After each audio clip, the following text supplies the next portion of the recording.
Hello, it's Yahtzee Grocer again, and this is... The Gabe Escape. Thank you. And today we're playing the very first game I ever owned on the Amiga. Wow. The Amiga design. I actually remember that. Curse of Enchantia. Man, I missed the Curse of...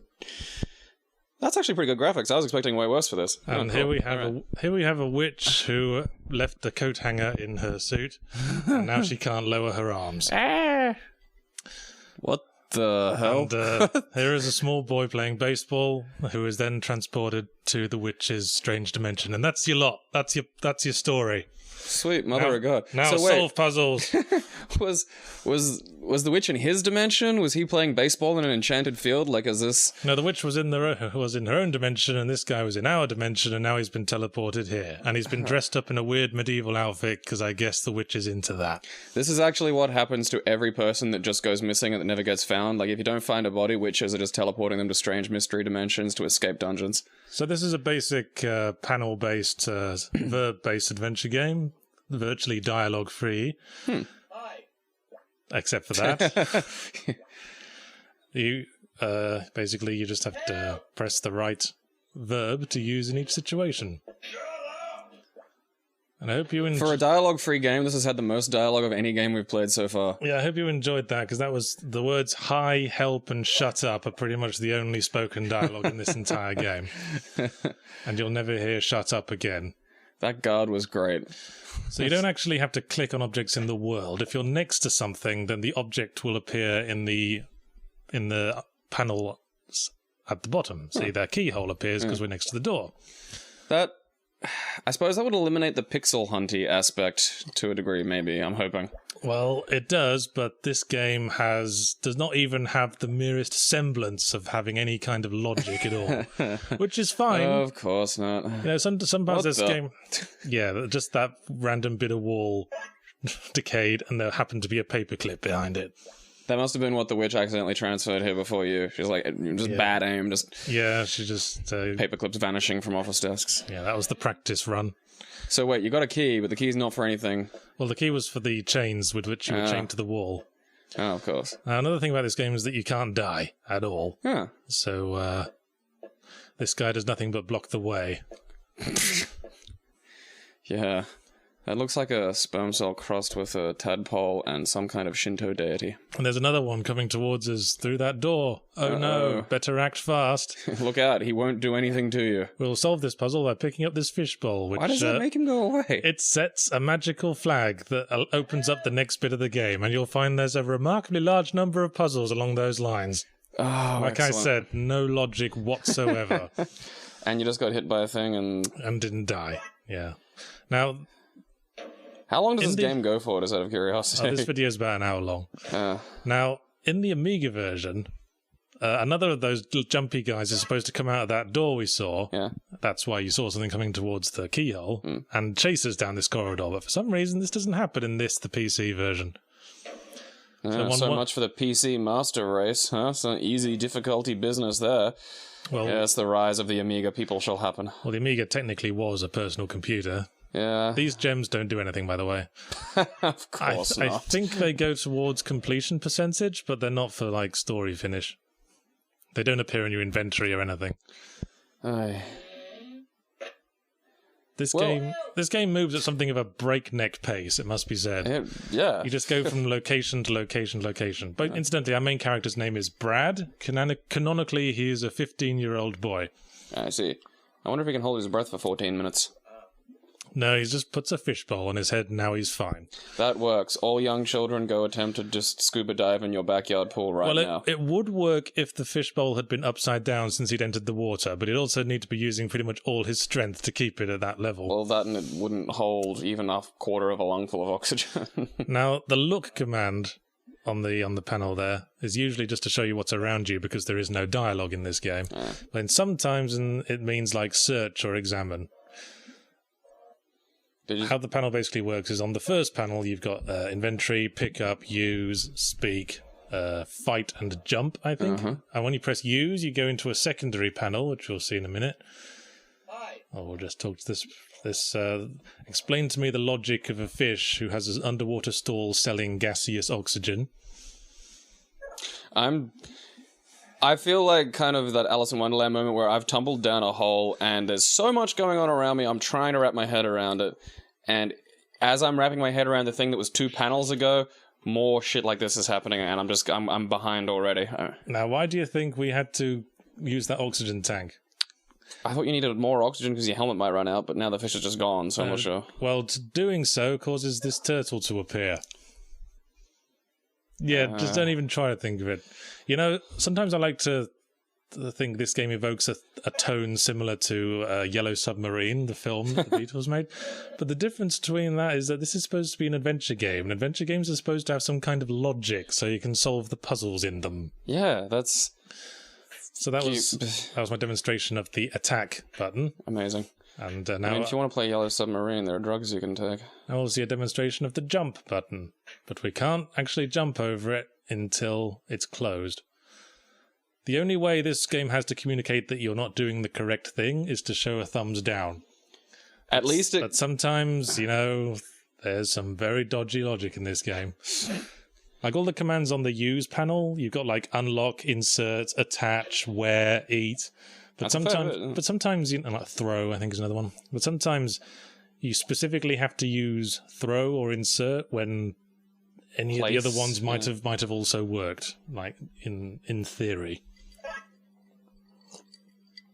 Now we're in underwater caves. It's well presented. It's got very good background graphics and pretty good animation. That's pretty much all it has going for it. Yeah, that's where the effort went on this one. It's a visual treat. Because again, it is blazed through 3 scenes. I have no idea what's going on still. I mean, you will never know what's going on. Stop trying to think what's going on. Now we're just picking up rocks in an underground cavern. And there's a wishing well that's out of order. That's a shame. So we'll forget about it for now. This is less of a game than it is like a random meaninglessness of life simulator. Pretty much. There's no logic to anything. It may appear like there is.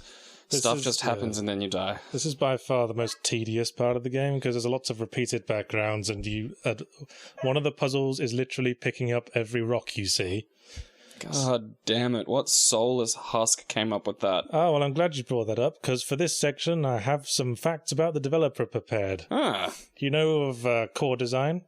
Yes. They were a pretty big hitter in the Amiga development stage. Modern listeners may know them best by their best-known franchise, which was Tomb Raider, which they came up with in, I think it would have been 96, 97, and proceeded to run into the ground for about 6 installments. We have one good idea. What are we going to do with it? Before Tomb Raider, Core Design were big hitters in the Amiga development scene. They made a lot of games that would mean a lot to an Amiga owner, not much to anyone else. By the way, this is what the rocks are for. We're giving them to this man who wants rocks to smash together. Yeah, just don't think about it. I like how those don't do anything. No, he just want. Well, once we've given him all the rocks he needs, he will give us something in return. So that's something to look forward to. Anyway, fantastic. No, it's a weird those they look like a brown version of Muck from Gen 1 Pokemon, but. You know, that would have been no small effort. That was a reasonably well-drawn sprite popping up and moving around, and yet it has... You can't even look at it. It doesn't tell a joke. It doesn't seem to obstruct you in any way. I mean, no, it's just kind of there. It comes into things a bit later. That's just... More giant rocks. These are the kind of people who'd find, a giant 400-piece puzzle of blue sky entertaining. So the other games Core Design made for the Amiga were such titles as Chuck Rock. Oh, I remember Chuck Rock. Bubba and Sticks. And Bubba and Sticks. Rick Dangerous. Never played Rick Dangerous. I played quite a bit of Rick Dangerous. Banshee. They made a whole bunch of things that were well known to the Amiga. These days they were pretty much only known from Tomb Raider. They made Tomb Raider 1, 2, 3, 4... 5 and 6, and at that point their publisher Eidos Interactive sort of stepped in as a social worker would step in to take an abused child away, and Tomb Raider was given to the American developer Crystal Dynamics, who went on to make Tomb Raider Legend, Tomb Raider Anniversary, Tomb Raider the other one, and will be making the new Tomb Raider that's got all the snuff porn aspect to it. Yeah, I saw that. But unfortunately, Core Design never really survived the loss of their meal ticket. They were pretty much closed within a year or two. I think some of their guys went on to make a studio that made one game no one's heard of and then died. And some other of their talent now works for Rebellion Software, which is a UK developer that fairly reliably puts out absolute garbage every now and again. So not a happy story, Core Design. But this was when they were still kind of riding high that Amiga wave. Yeah. Fun fact, the Amiga is named after the Spanish word for girlfriend. Which I think says it all, you know? Oh god, that is depressing, yeah. but as I said, this is the PC version, and I just wanted to say that when I first tried out this game, it had the most obnoxious MIDI loop playing throughout the entire game. It must have been 15 seconds long. So I actually went into the game setup and turned off MIDI support, so we just get the digital sound effects. I think we're nearly done picking up rocks. Really? Damn, I could have done this forever. Wait till you see what our reward will be for picking up all these rocks. After all this rock picking up, I might sit down and play a game of Testy Smashy. Well, apparently that's the guy's intentions for them. Oh, awesome. This will make all of this worthwhile. Now, I want you to watch this sequence you just carefully. Found the Earth's bumhole. Watch this scene and try to make sense of it. Keep watching.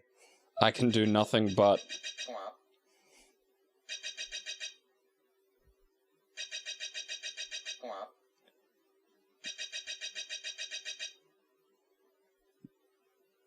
Geologists have been lying to me about where rocks come from. Okay, theories. That was the puzzle, by the way. We now have the sticks that we needed. What? I legitimately, I have no clue what just happened. Oh, and I just finished playing Lollipop Chainsaw. Oh, look, Pixel Hunt puzzle. Oh, yes. A coin. That's for the wishing well, but that's out of order for now. You have to wonder, that's what gets me is... Oh, and here's a CRT green screen monitor. We're just going to pick that up. Fuck yeah. Dude, I keep seeing those on curbside pickups these days. It's fucking nuts. Reminds me of that bit in Back to the Future 2 where they find CRT monitors in the antique shop. Now, in this hole, it appears to be some kind of cotton reel. We can't get it for some reason. We can't get it like we could get the sticks in the previous hole room. But for reasons unexplained, we can't pick this one up. That last room, with the things coming out of the things... I need to be in the room when that room was being discussed. Because imagine if you and I were making this game, and I was like, okay, and then he walks into this room, and then I just, using words, try to explain that sequence to you. Yeah. You'd kick me out of your house, your life, everything. You'd probably try to have me killed. And rightfully so, because anybody who can come up with that is a few bad dates away from murdering girls he sees on Facebook. That's... No, I thought we were supposed to throw the plank here, because later in the game you do have to throw planks, but in this case we have to attach the plank to the rock, although we're not really. We're just sort of balancing it on it. Now, what's the best use for a CRT monitor? Ballast. Fuck yeah. I mean, it's not like we could use any of those massive heavy rocks we've been picking up for that. Kids, you can try this at home. Go home, use your old CRT monitor. I guarantee you've got one in the shed somewhere. I think Brad must be anorexic, because he weighs less than a CRT monitor. Yeah, that isn't heavy. That's got to be under 20k. So we picked up a magnet. Body dysmorphia, kids. Picked up a magnet from that ledge. Of course we did. That's where they grow. Yeah. I'm getting the sense that this was made by creationists or something. Well, actually, my theory is... Rock, birth hole, mud spirits. My theory is, for how this game was developed, that they just had some guy who was really good at painted art make a whole bunch of random backgrounds, and then had to try and think of a way to put it all together as a game. And instead of succeeding in thinking of a way to put it all together, they had a collective stroke. Okay, we just got one more rock to give to the guy. Let's see what reward he's got for us. It's a piece of string! I hate this game. I think he might be trying to teach us some kind of, guru life lesson. Yeah, don't give things to rock bashers. When life gives you rocks, here's a piece of string for you. I bet he speaks like a Gumby. That's what I have in my head. It's like, hello! Do you see those two metal loops on the ground? I've been noticing those the entire back and forth and wondering why I haven't tried to touch them, and then I thought any theories for what they're for? Some kind of string across them to catch or hurt the mud monster that's minding its own business. Good thinking, but we can't use the piece of string Rock Basher just gave us. No, that would make too much sense. We need that piece of string to get the much longer and more effective twine. Actually, I think it might be metal wire, because we also need the magnet to get it. Sweet. Merciful crowd. Okay, stick, magnet, string, fishing rod. No, I think you're applying far too much logic. Fuck, I thought I was so clever for coming up with that, too. You'll be... the sticks aren't... It's not really a stick, it's like a bundle of twigs. Oh, Christ. Yeah, instead you have to switch off the computer, stand up, spin around in a circle, punch yourself in the dick, sit back down, puzzle solved. But the bundle of twigs... Yeah, we just need to throw the bit of magnet on the bit of string into the hole. Not insert it into the hole, only throw will do. Imagine living, or, trying to do customer service like one of these old games. Bundle of twigs is actually a vital item that we will need to mark the next flag to proceed. Of course. Can you guess what it's for? The bundle of twigs? Also that and the clump of seaweed that we picked up in the earlier room. To build a fake version of you to distract a guard. You're actually not far off. Yes! It's somehow like 1,000,000 times more fucked up than that, though. No, I'm starting to understand this now. I've been meditating on that room full of talking rocks, and suddenly this game's starting to make sense. I'm like, I'm going sane as far as this game's concerned. Okay, now we're going to fuck up this thing's day. This thing that resembles Grimace from the McDonald's canon. He's like a melted Grimace. If someone left your butt plug in the rain. Well, that was spectacular. Now we have a bit of mud to go with our seaweed and twigs. There was absolutely no way you were going to get any other mud. I can see that's... Well, now that we've got the seaweed, the twigs, and the little bit of mud, we can now go this way, back to the wishing well, and it's suddenly not out of order anymore. Of course. They've had their wishing well repairman in. So I think I told Centrelink that's what I did for a job once. Oh yes, and here is a comedy section. What's that? Those are the 3 wishes available. Yeah, of course. Of course, the money and the hot lady will backfire on you. That's just not the thing in the picture. Like, that's not capricious genieing. That's just... Well, maybe this is just like representative of Brad not wording his wish properly. I suppose. Like, I want a lady who will unconditionally love me, and then his gran appears. Yeah. Now, of course, what we needed was the hard hat. Duh. And we can only get the hard hat once we've got the twigs, the seaweed, and the bit of mud, because once we're past the rockfall, we can't go back. This game's inside me now. I'm going to go collect a bunch of possums and achieve all my life goals later on this afternoon. Would it be fair to say that Curse of Enchantia has enchanted you? Yes. I think it's brain-chanted me. Seriously, I'm starting to get, flashbacks just watching this game now. I'm getting some dissociative hallucinations. And all those rock sprites were the rocks that we've been picking up this whole time. That rock meditating prick. And we almost get brained. But that's why we have helmets. You can't die anyway. No, not at all. And that would have collapsed your neck into your shoulder crevice. Okay, now this is where those 3 random items come into it. And that icon on the wall in the back is your hint. Now, what do you think we have to do to signal the person at the top of the well? Is it build like the effigy? Is that what we're doing here? You're very close. We are combining the 3 items in the most limp-wristed possible way. Okay, so we're gonna... Does he try to eat you when you get up and you have to have, a fake you? Oh, you have to look like a monster. Yes, you have to put on a monster face. And it's funny you should mention that the thing would eat you when you got to the top. Here we see a lonely man who for some reason knew he had to turn this crank at this point. Who was apparently horrified by his sudden possible accusations of paedophilia. Yeah, he realized he was gay and had to kill himself. This is a rural area of the fantasy realm. It's much like Western Queensland, there's lots of teen suicide based around this. It's very... What? And that was the world's worst mugger. Awesome. That kind of... He's the counterpoint to the laser whip mugger from Dreamweb. It's... And now we're gonna fucking go hardcore on his ass. That's... What? I think you're gonna be saying that a few more times by the end of this. Yeah. I just need to relax and just allow this to occur. I mean, this is... Nice backgrounds, though. So we're in town where we can seek help for whatever the hell we're trying to do. Let me guess, those guys appear just to keep you from leaving town for no reason. Yep, that's the only context they appear. Yeah, that guy looks like a thumb with a face drawn on it. Yes, like in that Star Wars thing I saw. So we're going to buy some food from this guy. And then we're going to... Yes, we're carrying the food. And then we're going to eat the food. And enjoy this, because this is one of only 2 times when the eat command actually works. And this was completely unnecessary. Oh, great. That's awesome. Oh, look at this lovely background with lots of room for... Oh, no, we've just been thrown out. I'm offended by the depiction of bouncers in video games. This isn't even a puzzle. We will never go back to that room. That's amazing. That's what makes me think they just had an artist make a whole bunch of backgrounds and then stitch them together, because they literally couldn't think of any use for that one. I love how they can make the room with the rock people that... What? And then... God, ow. It's literally giving me a headache to think about.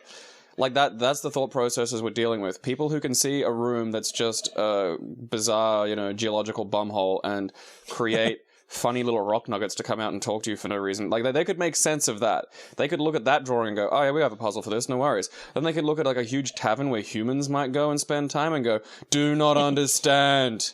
And of course, the first thing you do when you go to a strange town is hand some money to the local wizard, who will then transport you to the edge of the world.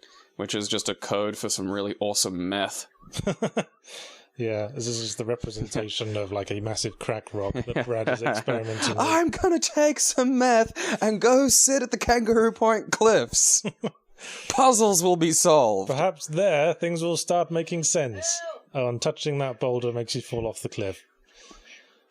But every time you fall off the cliff in this section, which will be often if you're not careful, you'll be sent all the way back to the start. Oh, awesome. These birds never fucking shut up, before you ask. No, I was too busy noticing that the sound effect for the bird's wings was literally someone just going, shh, shh, shh, shh, shh. Yeah, I think there's a lot of sounds that were made by that method. Got quite some upper body strength on him, old Brad. Fuck yeah, man. Push-ups. And some lower body strength. He's an all-around athlete. Well, we did, poach him from a baseball field. Yeah. So when I had this on the Amiga, there was like a bit of backstory in the manual. Mm. And apparently the witch transported you because she needed you for a spell. If you can translocate someone from a whole other dimension, what other spells are you trying to achieve here? Must be different schools of magic. Now we have to press these buttons in the order 1, 3, 4, 3, 2. Do you want to know how I knew that? Nope. Who the fuck knows? I only ever solved this puzzle with a walkthrough. That's what because you go back to these games and you know that somebody had to have written the walkthrough somehow, and I want to meet the people that could solve these. By the way, Electric Man.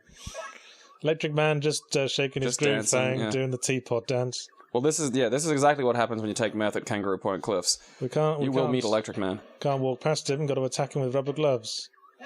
But then a rock from the rock fall also knocked us off when we were done.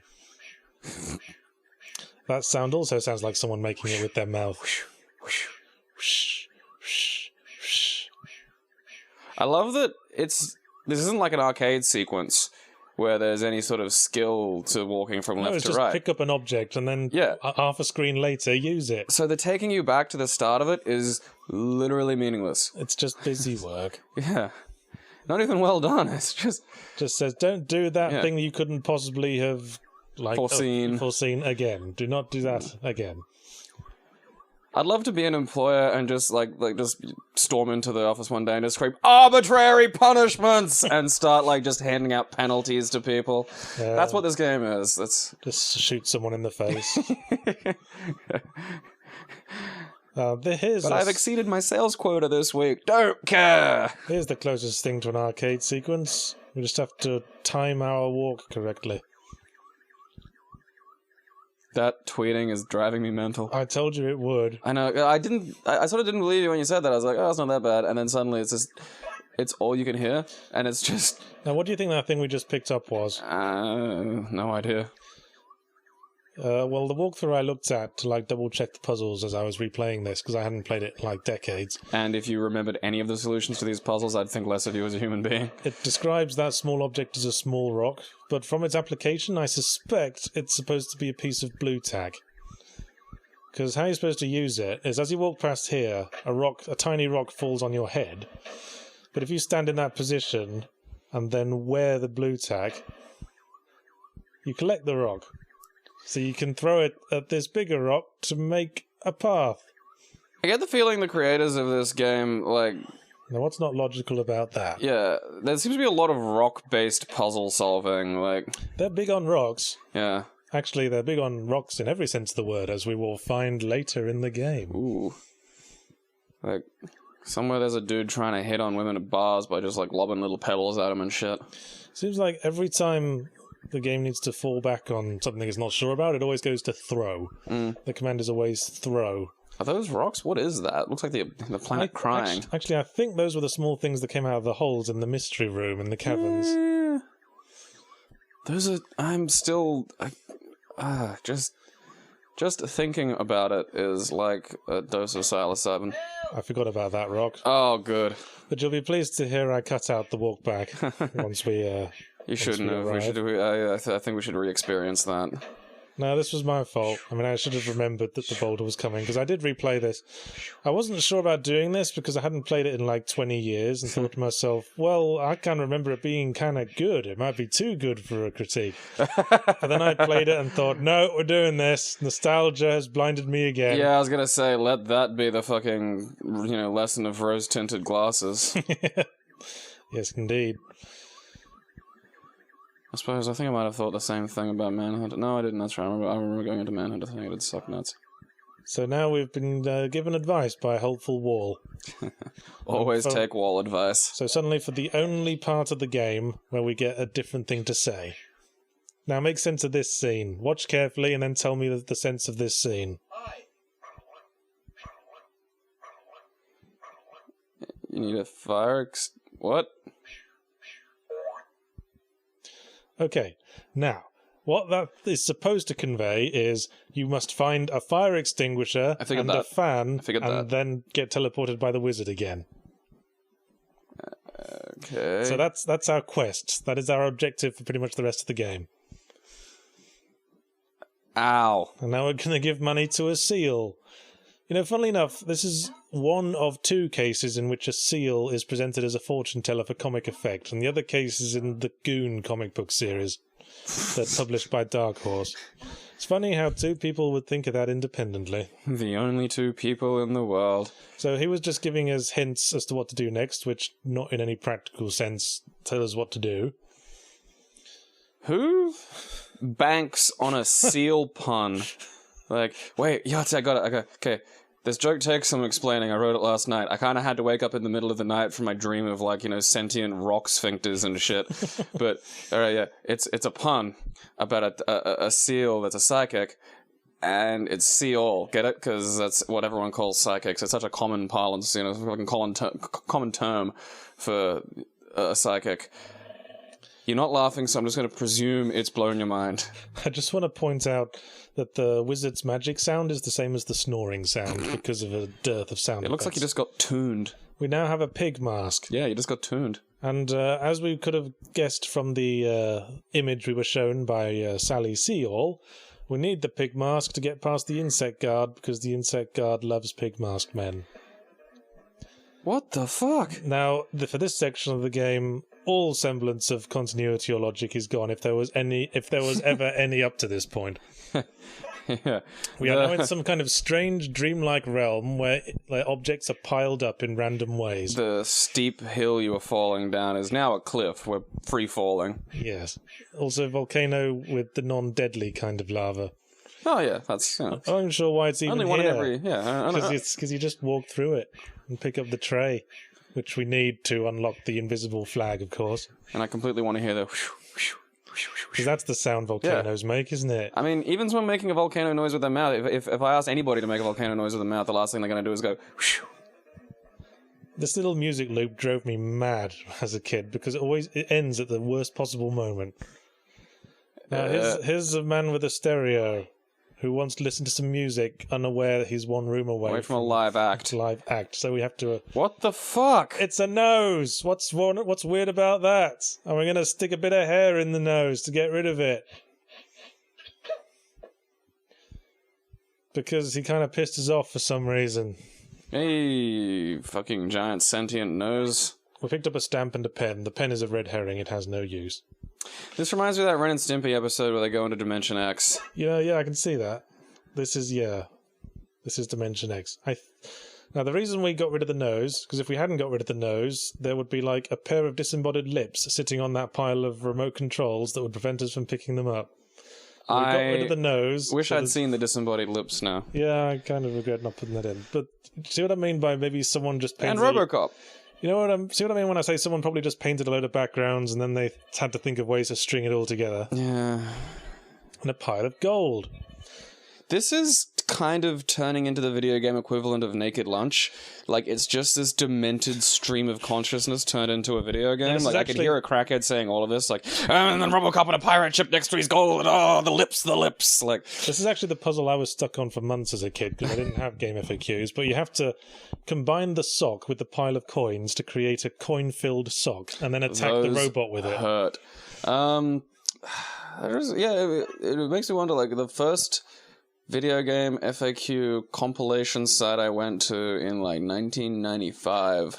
You have to stand on that very specific spot of floor to do that, by the way. Of course you do. Was Andy Eddy's video game FAQs. That was getting on nearly 18 years ago now. Brad doesn't want to get his lovely medieval trousers wet. Of course that not. Someone fitted him for when he arrived in this universe. The giant rapey-looking shut-up guard took your pants.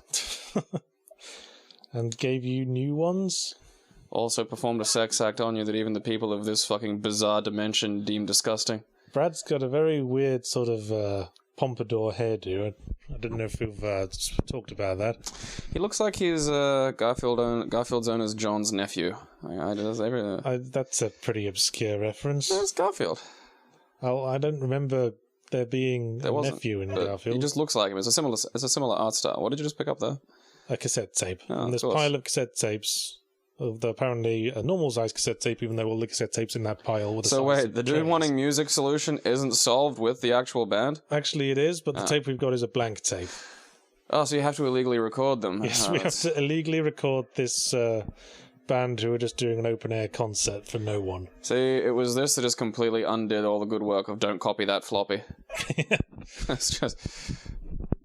Oh, but before we give him the tape of music, we have to mail a letter to him. Yeah, this was Core Design was a British company. That's why there's a British-style pillar box here. Although from the high-end help lines, Brad is pretty obviously American. Mm. Also the fact that he was on a baseball field, which does not exist in one of the many British baseball diamonds. Yes.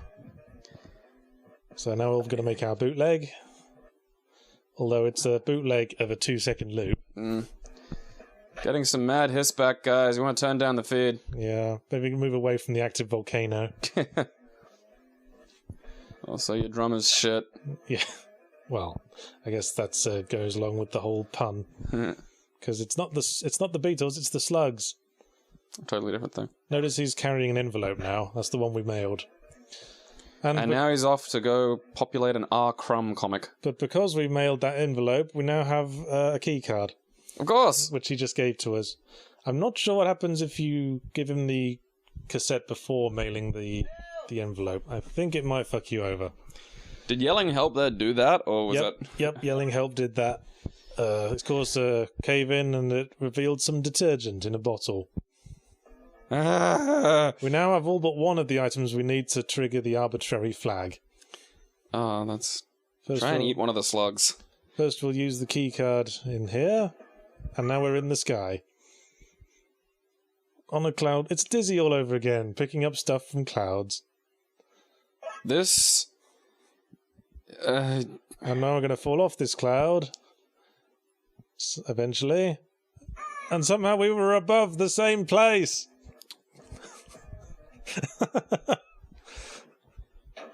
Now there's the arbitrary flag. Do you see what I mean by reminding me of Yellow Submarine? Yeah. No, because at first I thought you were just being, it was kind of just a slightly... No, this, yeah... Yeah, this is from the point where they go under the sea onwards in the film Yellow Submarine. Yeah. Now, there's no objects we can interact with at this point, so of course we throw some detergent. Duh. Yes, and then we have to push the cloth in order to clean the wall and reveal a button, which we just knew was there. I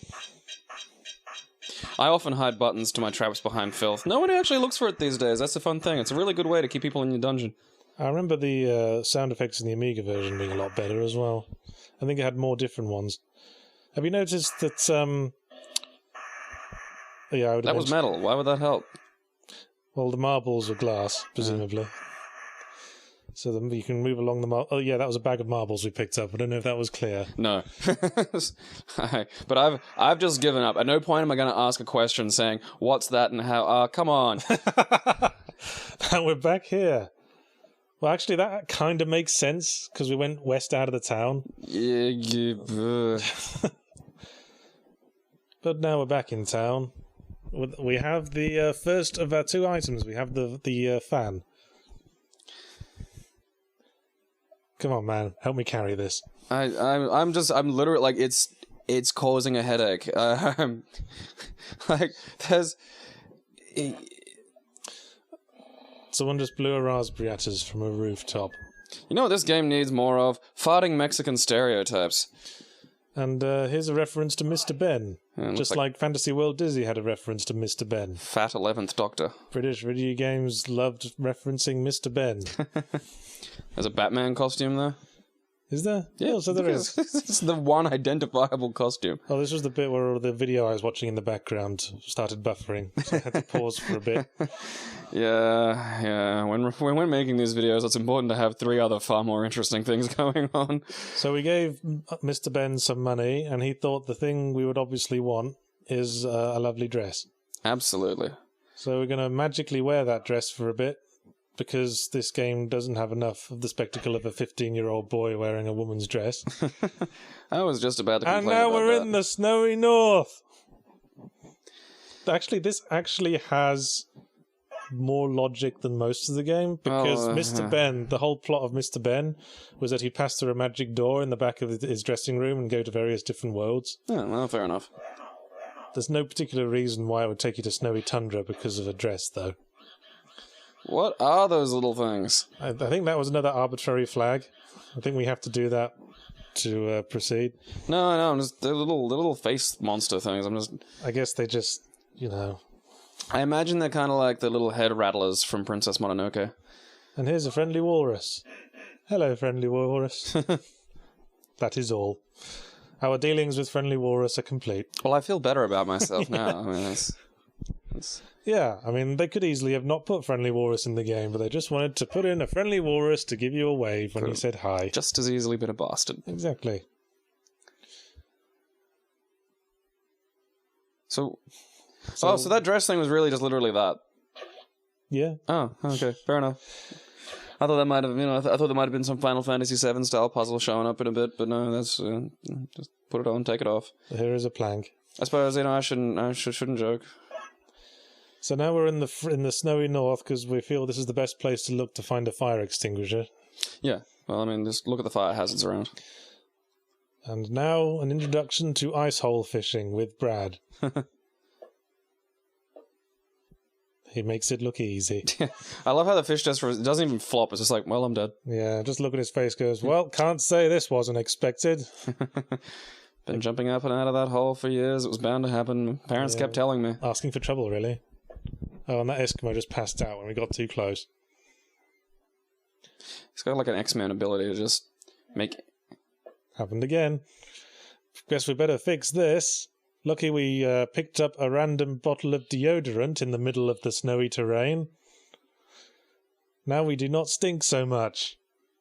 Yeah, because the dude that, lives in a parka like that is going to be really affected by body odor. I get the feeling this guy had kind of misunderstood the give a man a fish phrase.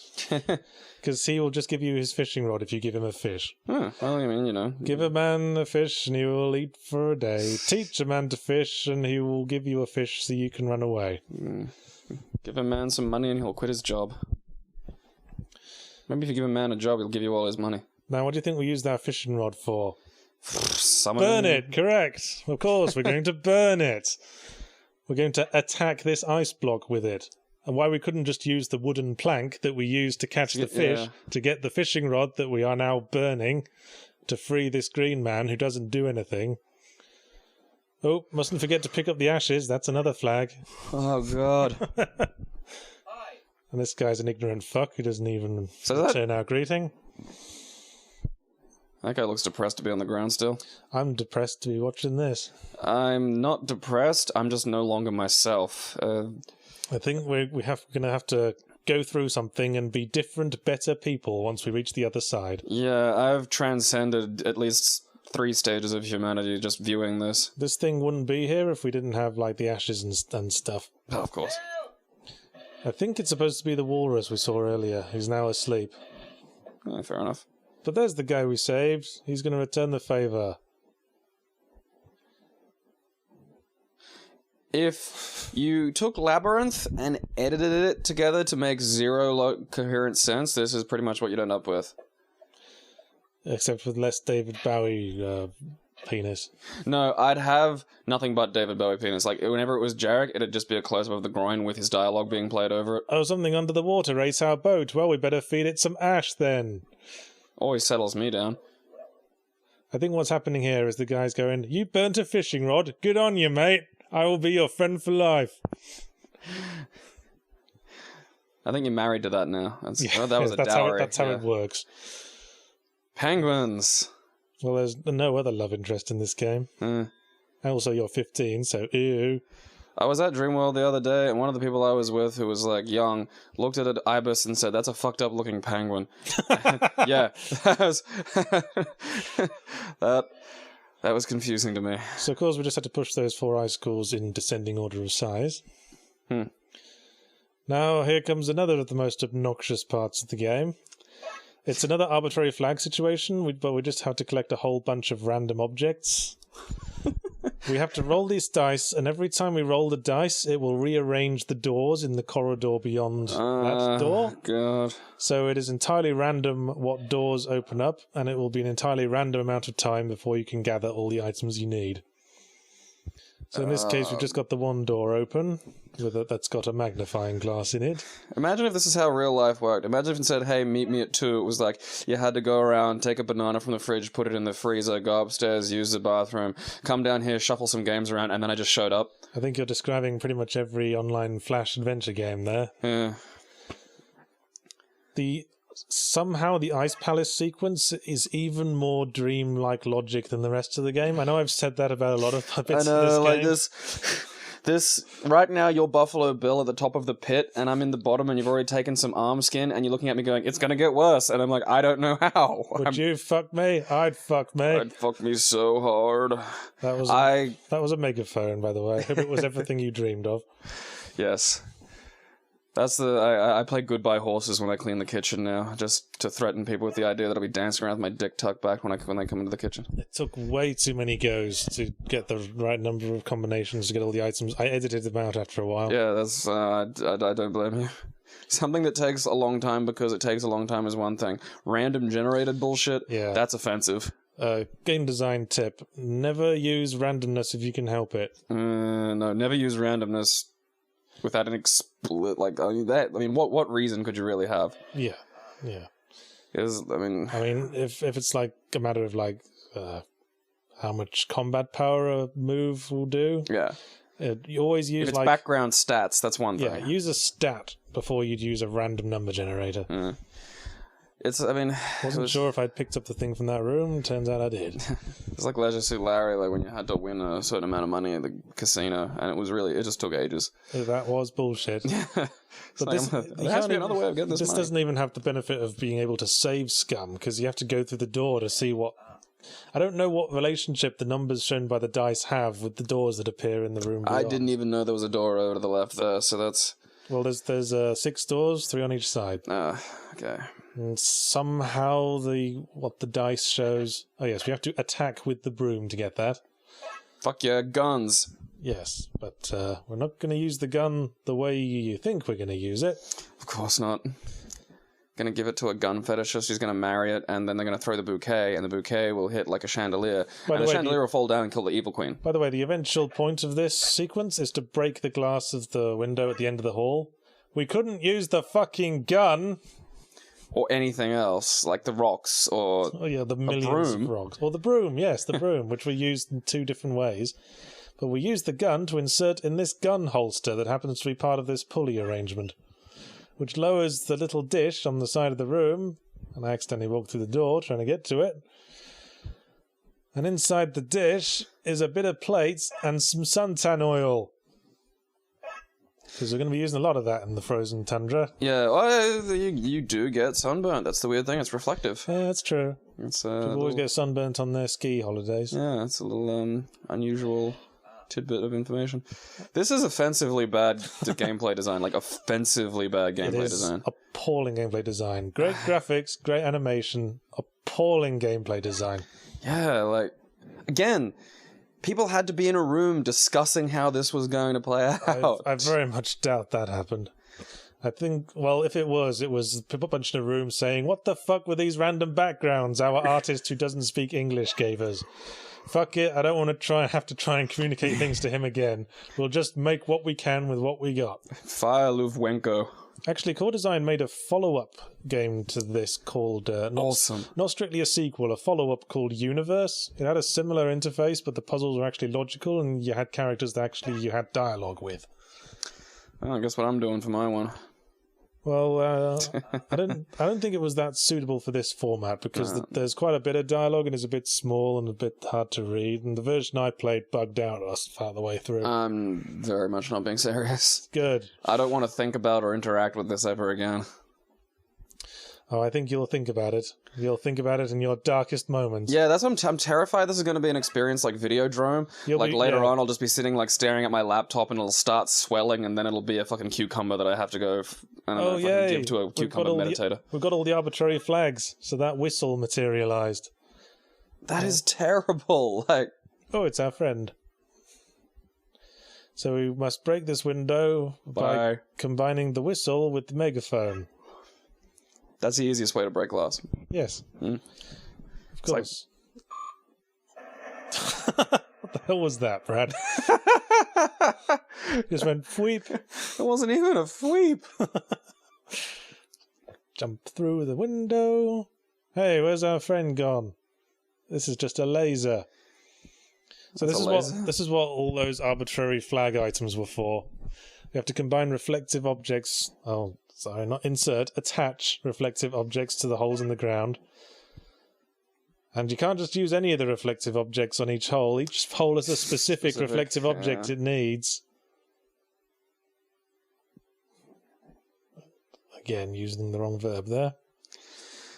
Oops, that was the wrong object. Better put the right one on.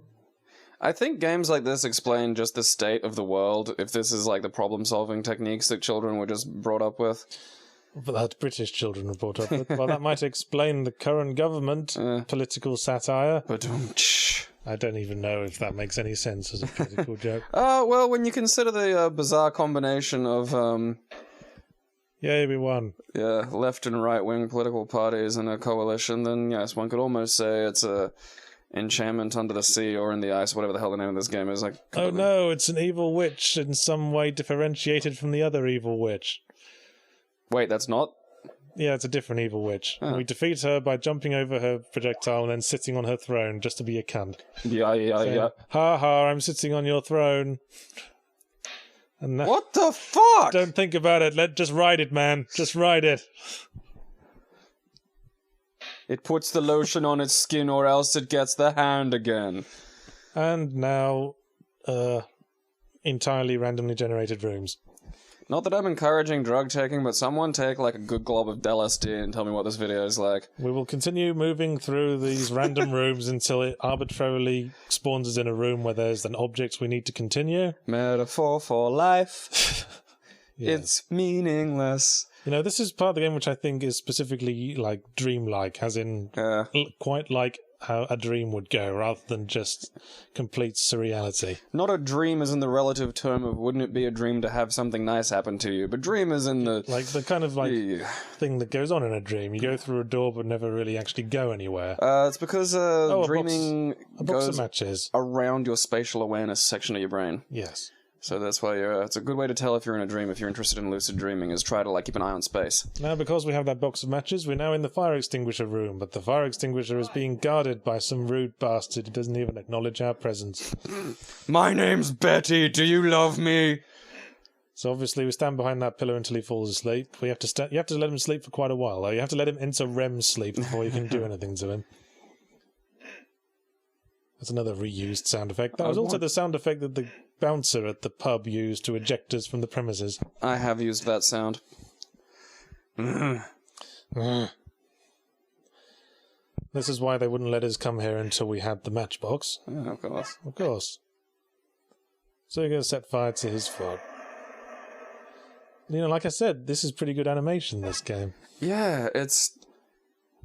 Mr. Ben goes, "Oh, I see you have arbitrarily completed your quest that I am in support of.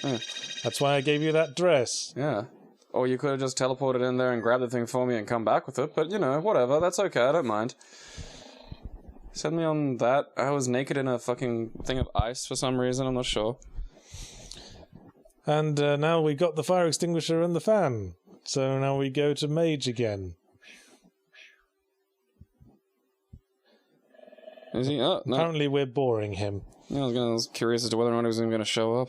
So we'll give him money again, because he's trying to run a business. Can't just help anyone save the world. Hallucinogenic dreamlands have an economy. He teleported us into a coffin. What a dick! You have to, Kill Bill your way out or something. Pretty much.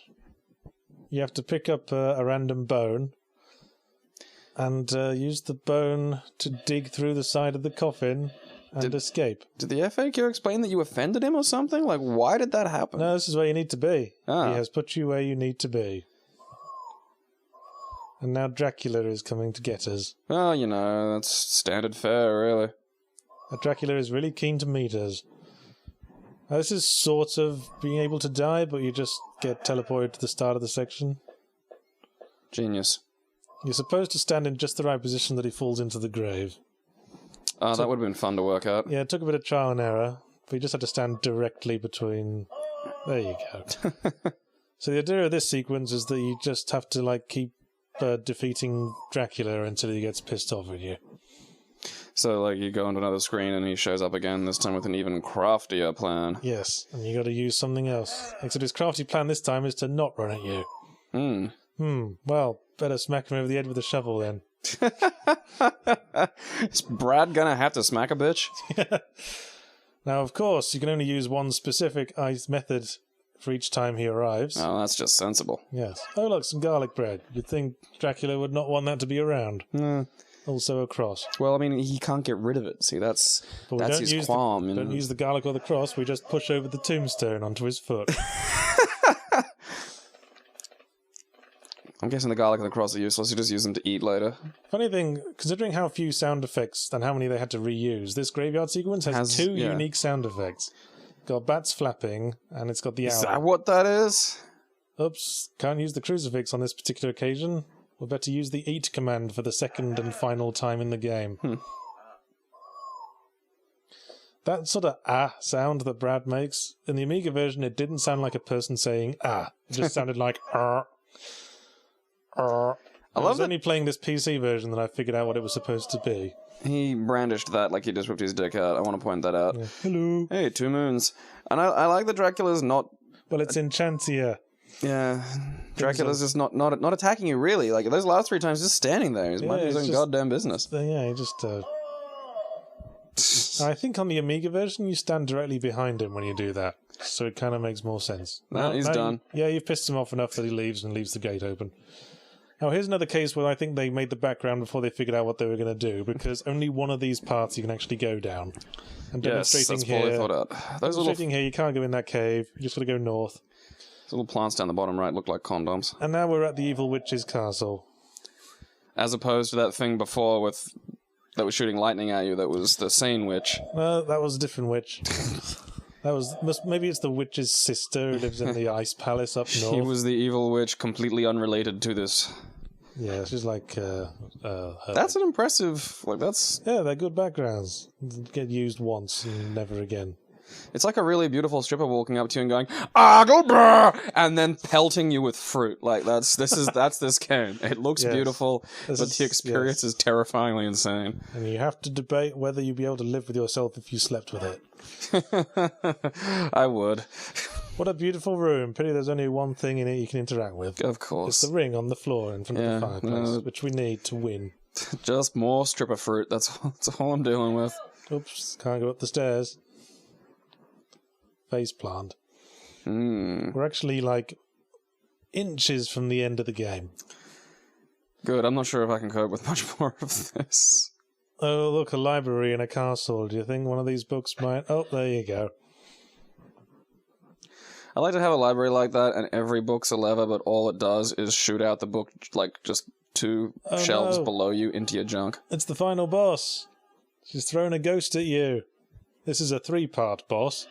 Ooh. In the first part, she throws a ghost at you, and then she sort of catches fire, and then you're so surprised you fall over. Okay. Now, this is what we needed those magical artifacts for. Yeah, of course. I thought you were supposed to attack with the fire extinguisher, but no, that would make too much sense. Don't be stupid, Yahtzee. No. It was nice to see she figured out how to lower her arms since the intro. No, you have to push the fire extinguisher, of course. And, yeah, now she's not pussyfooting around. I mean, it hasn't even established what her goal is. Well, she wanted to use you for an evil spell. Now we've defeated her, but she's not proper defeated yet. Using me for an evil spell, I mean, that could have involved, like, I mean, she's pretty good looking, like... We have to defeat her by putting a ring on her, and then she's arrested for trying to marry a minor. Are you serious? Tell me that's... No, she just... Damn! She just couldn't live with the shame. And we get teleported back home instantly. Oh, that ending was radical. Oh, the early 90s. It's sad that, the 90s completely mined out planet Earth's supply of radium. Yes. I kind of miss that. There was no credits, so I had to, manually go and look at the credits. I'm only 91% complete. I think I probably missed a few... Okay, so the background's Ralph Moore as the guy who did the work. Good old Ralph Moore. These humans. Judging by his name, he was probably some Swedish guy who lived in a wooden hut in the middle of the icy tundra. Yeah. These are all locations that he's actually been there. I don't think the lads gave enough criticism. I don't think the lads... Words fail me, like, it is... It's... Yeah. I forgot... Yeah, because this was, as I said, one of the earliest games I owned on the Amiga, and I played it over and over again for ages. And after back when you were just happy to have a video game? Yeah, back when I was, how old would I have been? 10, maybe. And back then you just... Yeah, you were just happy to have video games. Children with their natural sense of loyalty, they just sort of accept all this. It all made perfect sense to me. And when the game finished, I thought, wow, that was an amazing game. Well, honestly, for 1993 graphics, that would have been, I'd have seen that and just gone, wow, that's really impressive. For 320 by 200 resolution, at least. Well, I mean, it's that back then, that was the mark of some of these adventure games, because you had the really shitty, the earliest Sierra ones that were just 4 colors and some shit happening. Well, technology ramped up pretty fast in this period, I think. That's true. This was the start of the 16-bit era. And then I suppose CDs were just starting to pop up too. Yes, actually, this was one of the first games to be released on CD. Although it didn't really make the most of it because I downloaded this in 5 megabytes. Well, that and there was no. I mean, the whole point of CDs was you packed loads of audio onto them because that was the one thing you could do with them at the time. Or FMVs. Yeah. And then you'd have a 6 CD game. Have you heard of this? Apparently someone, the guy who did Tex Murphy is working on another FMV style Tex Murphy game. Oh, Chris Jones? Yeah. Well, I've read about something on Kickstarter about it or something. FMV is actually more tenable now than it was then. I know, that's the weird thing. Because of DVDs and everything. I like those. So... We've done another Let's Play. I hope you're fucking happy. I was not even a word of a joke, I have a throbbing in my left temple. It's Incidentally, I do apologise to everyone for how long it took before this next one. I know you've been sending all your lovely little posts and reminders on my website and my Twitter and my YouTube account going, when's the next LP? Well, I'm sorry. I can only apologise in profuseness for the fact that I had to apologise. For the fact that I had to concentrate on the things that I actually do for a living so that I can actually have money to eat food and pay rent. I'm so sorry if you didn't have any free entertainment to numb yourself from reality for another few weeks. I'm so arsing sorry, you know? You miserable entitled fucks. I've been doing university work, so that's my... Yes, how's that going? Yeah, good. Actually, I don't care.